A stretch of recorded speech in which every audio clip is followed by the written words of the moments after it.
Hello everyone, আসসালামু আলাইকুম। আশা করছি আপনারা সবাই অনেক ভালো আছেন। আমরা সবাই আলহামদুলিল্লাহ ভালো আছি। আর একটি ব্লগ ভিডিও দেখার জন্য আপনাদের সবাইকে ওয়েলকাম জানাচ্ছি। তো এটা হচ্ছে দুপুরের পরে। তো বাসায় আসলে সারাদিন অনেক বেশি হয় আওয়াজ হয়, কারণ বাইরে কনস্ট্রাকশনের কাজ চলছে। তারপর তিনটা চারটা বিল্ডিং এর অবস্থা খুবই খারাপ। যারা কিনা এরকম পরিস্থিতির মধ্যে আছে তারা বুঝতে পারবে। সকালে ঘুম ভেঙে যায়, এরপর সারাদিন অনেক বেশি শব্দ থাকে, এই আর কি। টুনটু কি খাচ্ছ? হ্যাঁ টুনটু, এটাকে বলে মুয়াকে বলে মুড়ির বল। আম্মু মুড়ির বল খাবো। টুনটুর নামটা কিন্তু অনেক সুন্দর। আম্মু এটা কি? মুড়ির? এটা কি মুড়ির? এটা হচ্ছে টুনটু বলে মুড়ির বল, এই আর কি। তো আজকে দুপুরে তেমন রান্না বান্না হচ্ছে না, খুবই সিম্পল রান্না বান্না। কি রান্না বান্না করতেছে আমি দেখাই। কি রান্না বান্না হচ্ছে মুন্নি মাছ ভুনা করছে। এটা হচ্ছে এটা কি মাছ? কলিয়া মাছ, যেটা মানে রূপচাঁদা, যেটা বড় সাইজের রূপচাঁদা, যেটা এটা হচ্ছে সেই বড় সাইজের রূপচাঁদা। বেডরুমে হচ্ছে বেড টেড এগুলো সবই দুদিন ধরে রোদে দেওয়া হয়েছে, কারণ অনেক দিন ধরে রোদে দেওয়া হয় না, যার কারণে একেবারে খাট মানে সহ নিচের যে থাকে ওগুলো সব রোদে দেওয়া হয়েছে। আজকে এগুলো আবার বিছানো হবে। অলরেডি আজকে গতকালকে দেওয়া হয়েছে, গতকালকে সারাদিন ছিল, আজকে পুরা দিন হলে বিকেলে এগুলো বের করে নিয়ে আসবো। এরপরে হচ্ছে একটু পরে আমার ব্যস্ততা শুরু হয়ে যাবে। আমার আর কোনো দিকে মন থাকবে না। এটা হচ্ছে বুকিং এর কাজ শুরু হয়ে যাবে, ভিডিও আপলোড করে দিব। তো এখানে দেখতে পাচ্ছেন পাকিস্তানি মালহার ভিডিও দিয়েছি। তো যখন আমি ভিডিও দেই তখন কি করি, ড্রেসগুলো সবগুলো আমার সামনে এনে রাখি। আমি এখান থেকে একটা একটা নিয়ে তারপরে হচ্ছে বুকিংগুলো করি। এখানে প্রায় 130টা মতো ড্রেস আছে। আজকের ভিডিওতে 130টা মতো ড্রেস আছে। এই যে সব থাক খালি হয়ে গিয়েছে, এখনো আছে, দেখতে পাচ্ছেন এখনো অনেক ড্রেস। এই যে প্রচুর ড্রেস। এই সাইডটাতে কিছুটা থাক খালি হয়ে গিয়েছে। আর পাকিস্তানি কালেকশন আসবে কিছু দিনের মধ্যে, অরিজিনাল পাকিস্তানি কালেকশন চলে আসবে, কারণ একেবারে শেষ পর্যায়ে পাকিস্তানি কালেকশন গুলো। এই অল্প এখানে একটু আছে, এরপরে এখানে একটু আছে, আর বাকি সব শেষ হয়ে গিয়েছে। নরমালি নতুন কালেকশনও আসবে। তো আমার বাসায় আপনারা দেখতে পাচ্ছেন এদিকে ঝুলানো কলা, এদিকে কলা, কারণ বাসায় সবাই কলা অনেক বেশি পছন্দ করে। আর আমরা সবাই বিজনেস রুমেই থাকি বেশিরভাগ সময়, তো এখানে খিদে লাগলে আমরা এখানেই খেয়ে ফেলি, এরকম আর কি অবস্থা। গত কয়েকদিন ধরে মিহি বলছিল মিহির জন্য আমি চকলেট কেক তৈরি করার জন্য। তো আজকে ভাবলাম মেয়ের আবদারটা পূরণ করে ফেলি। তো ওর জন্য হচ্ছে এখন চকলেট প্লেন কেক বানাবো। তো এটার রেসিপি আপনাদের সাথে শেয়ার করছি। এটা আপনারা হুবহু তৈরি করলে আপনাদের কেকটাও এরকম হবে। সেই সাথে হচ্ছে আপনারা চাইলে বিজনেসের জন্য সেম টু সেম রেসিপিটা ফলো করে তৈরি করতে পারবেন। এখানে হচ্ছে আমি 1 কাপ পরিমাণ ময়দা নিয়েছি, 1 চা চামচ পরিমাণ বেকিং পাউডার নিয়েছি। এরপরে যেটা করতে হবে, শুকনো উপকরণটা খুব ভালোভাবে চেলে নিতে হবে। শুকনো উপকরণটা কিন্তু খুব ভালোভাবে চেলে নিলে দেখা যায় কি ডিমের মিশ্রণের সাথে খুব ভালোভাবে স্মুথভাবে ময়দাটা মিশে যায়। অনেক সময় দেখা যায় কি দলা পাকিয়ে থাকে, তখন কিন্তু আর দলা পাকিয়ে থাকবে না। তো এখানে দেখতে পাচ্ছেন ময়দাটা আমার চালা হয়ে গিয়েছে। এরপরে এখানে আমি দিয়ে দিব কোকো পাউডার 1/4 কাপ পরিমাণ। তো কোকো পাউডার কিন্তু অনেকে আরেকটু কম দিতে চায়, সেক্ষেত্রে আপনারা চাইলে কম দিতে পারেন। তবে যেহেতু আমার বাচ্চারা চকলেট খেতে বেশি পছন্দ করে, যার কারণে আমি 1/4 কাপই দিয়েছি। এরপরে এটাকেও খুব ভালোভাবে চেলে নিতে হবে, যাতে করে কোনো প্রকারের দলা পাকিয়ে না থাকে। আর দেখা যায় কি এখন আসলে ইদানিং কেক খুবই কম বানানো হয়। আপনারা আমাকে অনেকে কমেন্ট করছেন যে মানে আমার কেকের রেসিপি যখন আমি দিতাম তখন আমার চ্যানেল আরও অনেক বেশি গ্রো করতো। আসলে এটা একেবারে একটা সত্য কথা। যে আপুটা আসলে কমেন্টটা করেছে, উনি একদম সত্য কথাটাই বলেছে। যখন আমি কেকের রেসিপি দিতাম তখন আমার চ্যানেলটা আরও বেশি হাইতে ছিল, বা আমার অনেক বেশি সাবস্ক্রাইবার বাড়তো, অনেক বেশি ভিউ হতো। এখন কিন্তু দিনে দিনে কমে যাচ্ছে। সেটা হয়তো বা আমার আপনারা বেশিরভাগ কিন্তু মানুষ আমাকে কেকের দিক দিয়ে চেনে, যার কারণে যেহেতু আমি এটা এখন করছি না, যার কারণে অনেকটা কমে আসছে। তো যাই হোক, শুকনো উপকরণটা আমি খুব ভালোভাবে মিক্স করে নিয়েছি। আমি যতটুকু সম্ভব আপনাদেরকে কেকের রেসিপি বা বিভিন্ন রকমের দেওয়া ট্রাই করব, যাতে করে আপনাদের উপকার আসে।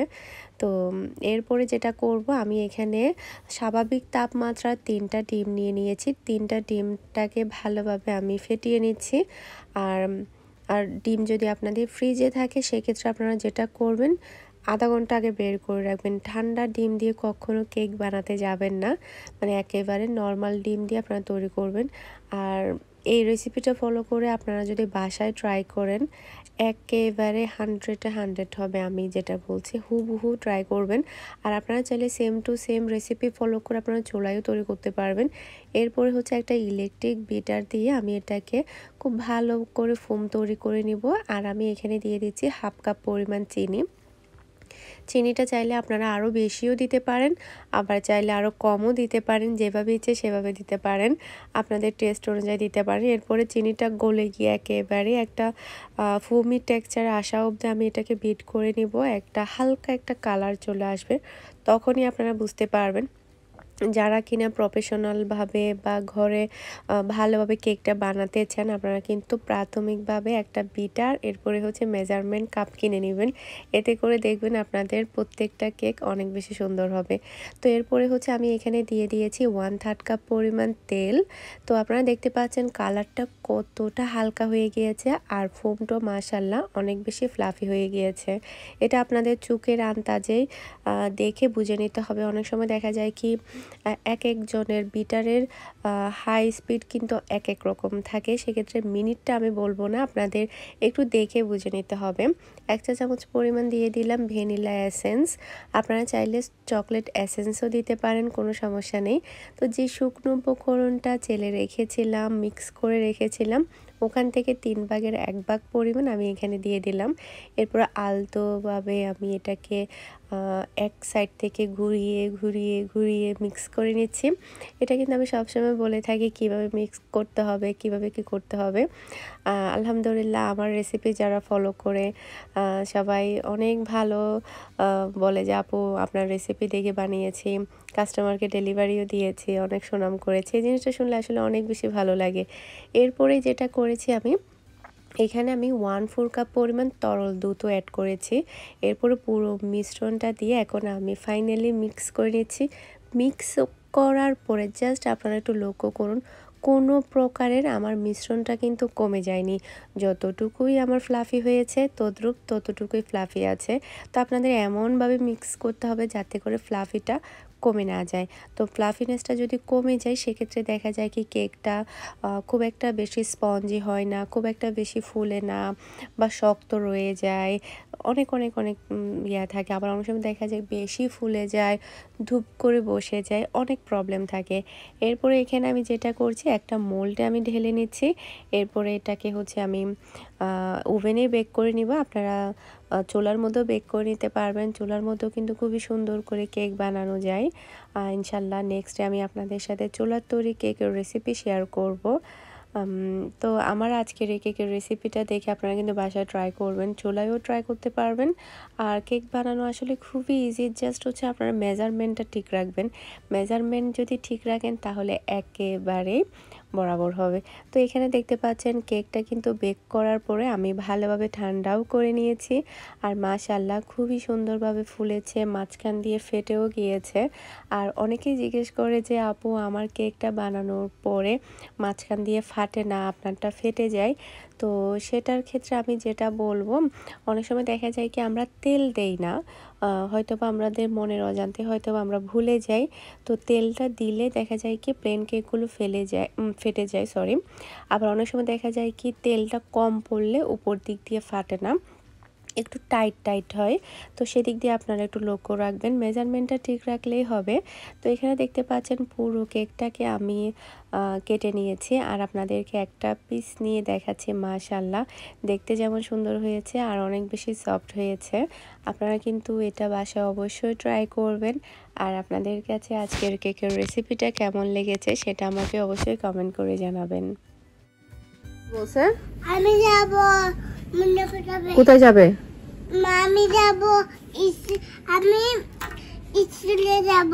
তো তুমি স্কুলে যাবে পড়ালেখা করতে? প্রতি বছর বলবো। মিস মিস কি বলবে? মিস আমি মিস আমি আমি প্রতি বছর বলবো। মানে মিস কি তুমি বলবে মিস মিস আমি পড়তে বসবো? হ্যাঁ বলবো। বসবো। কি কি পড়ালেখা করবে? জানি না। তুমি জানো না? না তাহলে তুমি এক দুই বলো তো একটু করে। না এক দুই বলো। না কিছু পারো না?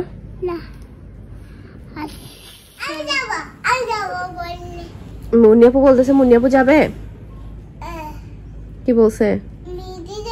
আমি যাবো বললে বলে তোমার তো দাদু আসবে। দাদু আসবে। আমি দাদু স্কুলে যাবে। আমি স্কুলে যাবো। মুন্নিয়াপু নানু বাসায় যাবে।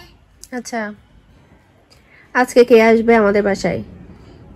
দাদু সবাই আসবে।